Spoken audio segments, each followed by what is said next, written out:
Chapter 3. Therefore, brothers and sisters, holy partners in a heavenly calling, consider that Jesus, the apostle and high priest of our confession, was faithful to the one who appointed him, just as Moses also was faithful in all God's house.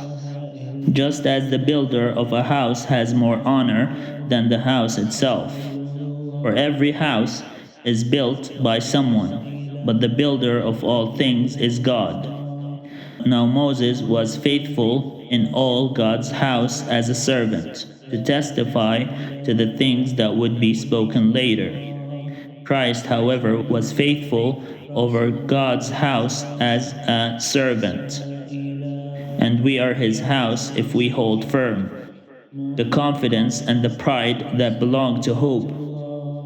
Therefore, as the Holy Spirit says, today, if you hear his voice, do not harden your hearts as in the rebellion, as on the day of testing in the wilderness, where your ancestors put me to the test, though they had seen my works for 40 years.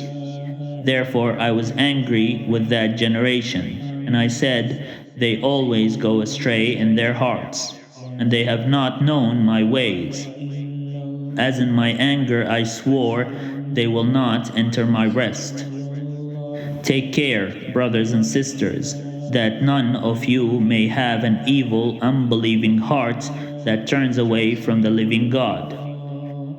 But exhort one another every day, as long as it is called today, so that none of you may be hardened by the deceitfulness of sin.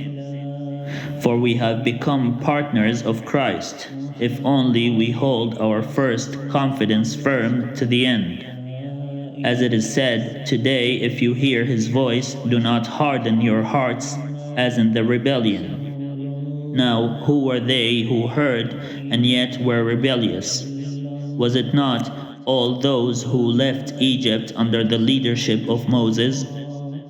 But with whom was he angry 40 years?